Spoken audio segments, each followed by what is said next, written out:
নমস্কাৰ মৰম ছাত্ৰ ছাত্ৰীসকল, যিসকল ছাত্ৰ ছাত্ৰীয়ে 2026 চনত মেট্ৰিক পৰীক্ষা দিবলৈ ওলাইছে তেওঁলোকৰ বাবে আজিৰ এই ভিডিঅ'টো বিশেষ গুৰুত্বপূৰ্ণ।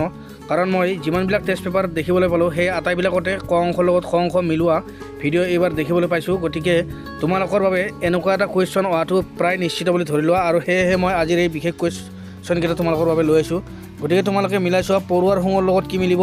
মিঠানয়িক এচিড, কমলা টেঙাৰ লগত চাইট্ৰিক এচিড, ব্লিচিং পাউডাৰৰ লগত বীজাণুমুক্ত খোৱা পানী, আৰু ছডিয়াম হাইড্ৰক্সাইডৰ লগত আমাৰ কি মিলিব? চাবোন আৰু অপমাৰ্জক। গতিকে তোমালোকে ইয়াৰ পৰাই উত্তৰবিলাক নিজে কৰিব পাৰিবা। পৰুৱাৰ শুং মানে পিল লগত কি মিলিছে? তোমালোকৰ 3 মিলিছে। পিল লগত 3 মিলা আমাৰ ইয়াত অপশ্যন এটাই আছে, অপশ্যন বি। আৰু বাকীকেইটাত পিল লগত কি আছে? 4 আছে, 1 আছে, 2 আছে। গতিকে বাকীকেইটা নহ'ব। এইবাৰ মই তোমালোকলৈ যিটো কুৱেশ্যন লৈছোঁ সেই কুৱেশ্যনটোত যদিও ক অংশৰ লগত খ অংশ মিলোৱা নহয়, তথাপি এই কুৱেশ্যনটো বহুতেই দৰকাৰী বুলি মই ভাবিছোঁ, আৰু যাৰ বাবে মই তোমালোকক ইয়াত দি দিছোঁ। ইয়াত দিয়া আছে যে ইয়াত 4টা শুদ্ধ উত্তৰ আছে, মাত্ৰ একাধিক্ৰমে মিলাই যাব লাগে।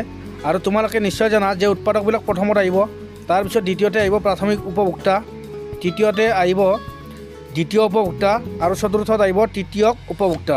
গতিকে আমাৰ অপশ্যনবিলাক যদি আমি একাধিক্ৰমে মিলাই যাওঁ তেতিয়াহ'লে কি হ'ব? 2 নম্বৰটো প্ৰথমত আহিব, তাৰপিছত আহিব 3 নম্বৰ, তাৰপিছত আহিব 1 নম্বৰ, আৰু তাৰপিছত আহিব 4 নম্বৰ। গতিকে আমাৰ শুদ্ধ উত্তৰটো হৈ যাব অপশ্যন এ। এই কুৱেশ্যনটো দৰকাৰী, সেইবাবে দি দিলোঁ মাজতে। এইবাৰ যিটো প্ৰশ্ন লৈছোঁ সেই প্ৰশ্নটো স্তম্ভ এৰ লগত স্তম্ভ বি মিলাব লাগে। ইয়াত প্ৰশ্নটো তোমালোকে চাই নিশ্চয় গম পাইছা যে জৈৱ গেছ কাৰ লগত মিলি আছে?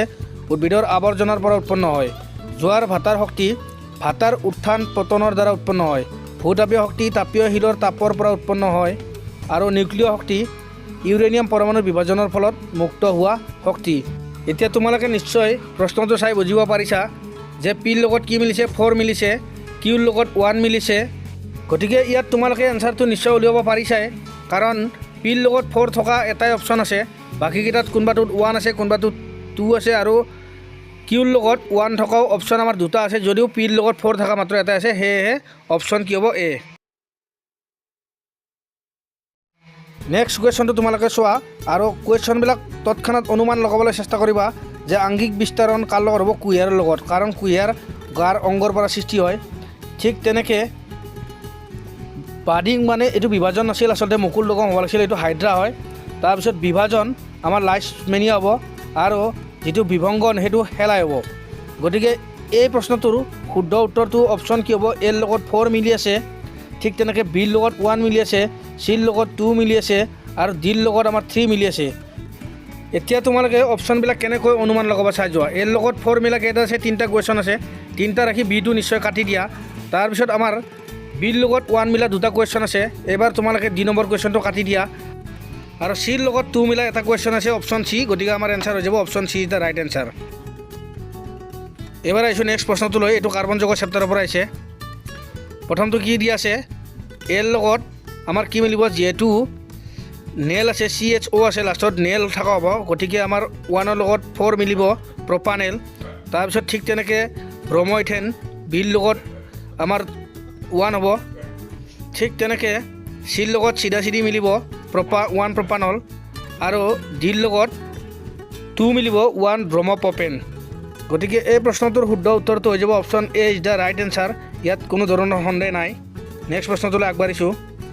এইটো প্ৰশ্ন আমি অকণমান আগতে এবাৰ কৰি আহিছোঁ, এইটোও 8 নম্বৰ চেপ্টাৰৰ পৰা আহিছে। গতিকে এই প্ৰশ্নটোত মাত্ৰ 2টামান অপশ্যন সলনি কৰি দিয়া আছে। তোমালোকে নিশ্চয় গমেই পাইছা যে বাডিং অলপমান আগতে পাইছিলোঁ, মুকুল উদ্গম, এইটো হাইড্ৰাৰ ক্ষেত্ৰত হ'ব। ঠিক তেনেকৈ যুগ্ম বিভাজন এমিবাৰ ক্ষেত্ৰত হ'ব। এতিয়া আমি ইয়াৰ পৰাই আমি অপশ্যন লগাব পাৰিম। বিৰ লগত কোনে মিলিছে? এ 1 মিলিছে। বিৰ লগত 1 মিলা তোমালোকে চাই লোৱা যে বিৰ লগত 1 মিলা এটাই অপশ্যন আছে। গতিকে option A is the right answer. বাকীবিলাক কৰি লাভ নাই, কাৰণ আমি সচৰাচৰ যিমান পাৰোঁ সময় কমাব চেষ্টা কৰিব লাগে, কাৰণ তেতিয়া আমি পৰীক্ষাত বহুখিনি MCQ কৰিব লগা আছে, আটাইখিনি কৰিব পাৰিম। নহ'লে আমি এইবিলাক চাই থাকোঁতে সময় গুচি যাব। আজিলৈ ভিডিঅ'টো ইমানেই। যদি ভাল লাগিছে প্লিজ লাইক শ্বেয়াৰ কৰিবা, আৰু চেনেলটো যদি ছাবস্ক্ৰাইব কৰা নাই কৰি দিবা। ধন্যবাদ।